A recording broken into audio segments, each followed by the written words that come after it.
And after you got that far, it's about right there. So take it easy. That it's got a good spring. And then it's the time you take it off safety. Back it up to that spot. Sometimes you gotta get just that little guide rod plug at the inside there, kind of sticks sometimes, and you that baby up as good as you can. Make sure you line up the holes and pins, and you're good. So the slide for now shall be able to come off. Not a problem, but that's okay. I usually set it on safety just because I just do. And that's the piece right there. 2-piece guide rod system. It just screws in.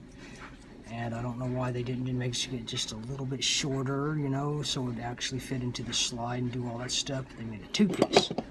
I tried it before and it wouldn't work. And I'll even demonstrate that a little bit. I tried to get this in here like that. And it won't go because they made it too long. But you could possibly do this.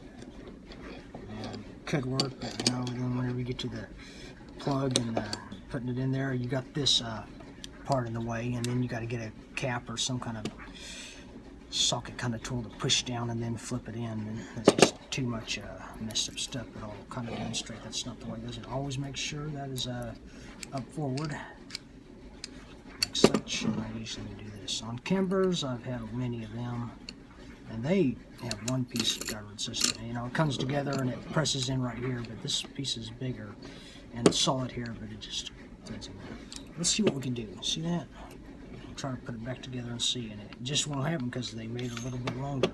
Come on. Sometimes upside down works best. You get that wobbled in there good, and then it hits, and it hits that little spot right here, because usually that part here and here, yep, goofy today, but that's okay. It just happens. You're going through things, the world's happening, and have some weird stuff go on, but that's okay. But that sometimes helps if it's oiled good. It gets that little ring in place, and then you go from there. Try not to get no extra scratches, and you're good. And let's see what we can do. See, it just won't work. Down there, flat and simple. If you do that, it's kind of strange. If you did that, it would be way. Let's see. So you get to the end of there, and then you're touching on that plug. Well, unless you do this, but you're having a big chance, buddy, that thing flying off on you. Okay, down you go. I haven't tried that lately, but you know, see, then you got to the problem where there's this here. But you could do it, but you know, it's just better just to unscrew it and be done with it. And then tighten it good enough. But that's possible to do that, but it's a pain in the ass, and you know, see, it just won't work. Even if it's screwed down all the way. They made it just a little bit longer to haggle with us. So that's just what it is. It's not good. But I guess they made it for some reason. Now, back to the basics. We were about right to this point here. Sometimes a little pin lug in there gets a little funny, but that's okay. Just gotta rattle it, get it done. So that's how 1911's can be. Just a little bit loose specs is good. Too tight is not good, and too loose is not good either. But it's better to have a little play, you know, kind of like the collision coil. They gave it some extra room spacing to make it to where it works a lot better. Now we're down to this. Barrels out. It is kind of a little bit felly, but that's okay. Now this particular model, it doesn't have the plunger right here. There's a little bitty, you know, spring and plunger spot right here. It doesn't have that for some reason, so that's good. Today, I think we will take out the firing pin. Show you how to do that too, if you.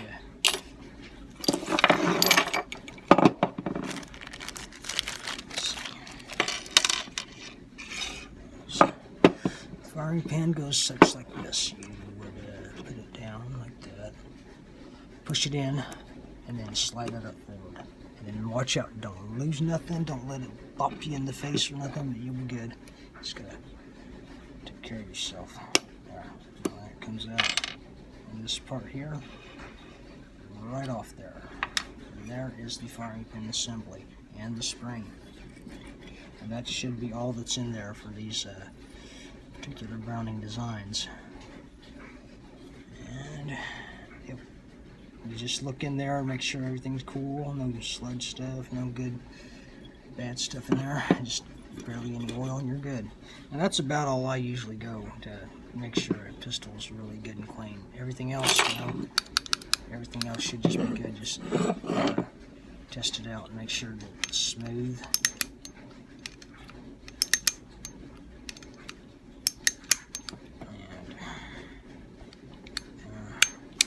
That's about all you really need to do. Nothing really particular about that. You just gotta do it. And we're gonna put this baby back in. Always like that.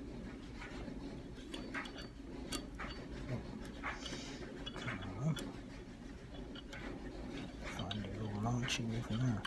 And sometimes I just push it down in like so, because it has a little some weird stuff, and then I hold it like that and make sure I don't lose it. Alright, see, about right there. And then you can get something to get it better later. And you push that baby all the way in. And get it to where you can close that hatch. Sometimes these pistols have funny problems with them, with specifications and such. I got in the rail, but there we go. Sometimes it can be tricky, and I usually don't take that out, the extractor. I always leave that in there. Unless it's having some kind of thing where I think I should clean in there, I usually don't go in there. Usually don't. It's got some kind of... It's good. And that's the way it is. Put it back together, simple, always. Even on newer pistols like your Glocks or SIGs or something, you just always put that barrel in first. Like so. Oh man, I look just like those guys on YouTube. You know, first time getting filmed, you get you've done it millions of times, but still yet you get those camera jitters or whatever, and you don't do everything perfect, and that's just the way it is. So we're gonna get that far, and we're gonna make sure that's gonna be good. Make sure we get that little spot there done. And there we go. Without being seen or you know, on video, it's so much easier. You know, you got people watching you, you're teaching. It's not that easy. Make sure you get that lined up for the hole and the swinging little kind of lever there inside. And there you are. Make sure you get that baby good and right side, of course. You find it. You see. Yep. See, we got it. Good. Now it's going to be alright. Put this wristler in there, of course. Make sure you get it. Good. Okay. I'm getting a little bit like an old man. I'm sorry, but I'm not used to being filmed or teaching at all. I really never taught anything or anyone really that I know or whatever, but that's one thing. And I guess sometimes you gotta just fiddle around and get that thing done. Here we go. Alright, I made it through another day, I bet. Just, there we go. And there you are. Make sure you get that sucker hit. Get it to thread. Yep, I can feel the threads. And that's what, with guns, you'll get a feel for things. When you start to feel threads and stuff happening, you know, you just know if it works or it's not, or something's wrong. You kind of spin it a while and you'll know. That's good. I'm going to tighten that really extra good. Because that's just what I like to do. And that's it. We didn't clean it really, but we you know, showed you how to take it apart. For these things, I just really don't take it apart all the time unless I get some real fouled up powder kind of shooting loads. What I do, I'll show you. I'll have to go get some oil, so bear with me. Chill out.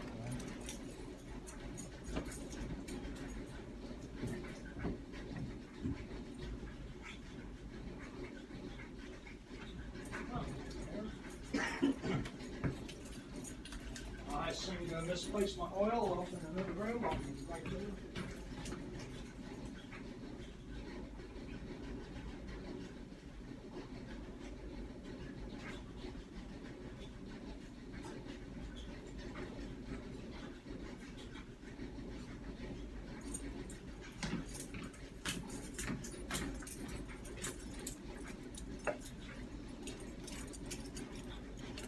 Okay, we found some oil.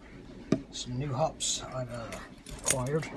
I'm going to use this new stuff up because I like to save the old, better stuff for last. Because that's, I guess you call them old-fashioned or whatnot. Still filming. And these little rascals just do what they do. What I do with 1911, I just don't get into the big, bad stuff. So it's good to... They're all nice and clean, and you always make sure the rifling good and nice and clean barrel. What I do, I just get a brush. Oil. That's it. I don't take it apart and go all freaking commando with it. No, I don't do that when I come to cleaning. I just take a barrel brush, brush it out good. And I don't like to look straight down the barrel. You don't do that really. It's it won't hurt you. You know it's unloaded, but it's just you do it, but you don't do it. If you know what I mean. So, what I do, if you don't want to look down the barrel and see it all that, you can look down this way. And sometimes I get the mag well if I go through some bad mud stuff. That's about all I do. Brush it out like that. But when you look at it, do it like a drill sergeant. You know, get enough light going on, and then you can just look the edge of the barrels, the end of the barrel. But you'll have to do that whenever you check for construction. You just have to look at the end and look at that end, and then just do what you have to do. So I'm going to call that good. 1911, I don't get into some big fancy tactics of freaking going all oil on it. I just do a little bit right there, a little bit around, and just some on the guide rod too to make sure it's going to be all good. And just make it happen. Usually doesn't give too much trouble. So then whenever you get your rag and wipe yourself off, whatever, just make sure it runs off in there, and make sure you got it. That's good. And then, yes, if it gets to heavy duty shooting, you would go take the barrel off and do the whole barrel, but this is what I usually do. I just put some around the barrel lug, let it soak down a bit, and just a little bit here. Let it soak down in the middle. It'll work in. Just don't you fret. Just wait till it drips down. There are better ways to clean. I'm just doing this to just range and then straight to bed kind of tactic, you know. Just oil it up a little bit for the next day if you're going to shoot a couple days in a row. And there, just let some go to the middle where off into the slide. There's a couple notches right here. It'll start working in and doing what it does. That's good enough. If you're really worried about the rails, that's no big deal. Just drop right there and work that in, let it sit in, and just let it go down the rails. And then just see it went some ways, the other way needs to get some too, and you just drop a little down the rail and let it sit there for a while. Let it chill. Sit upright like that. And that's not too bad. You see it's got really oil on there. It's almost too much oil, but that's alright just for the video. See that? It gets a lot on the back, but it's alright. And that's just for brushing it up for the next day. Either to the range or just flanking or protecting our homes and such. So that's not bad. That's all I would ever do. You know, just for quick. If I was going to extensively do it, I would have took it all apart and rolled it. But that's just to keep it going. Quick go. That's not bad. So you all have a good one. Hope you learned something.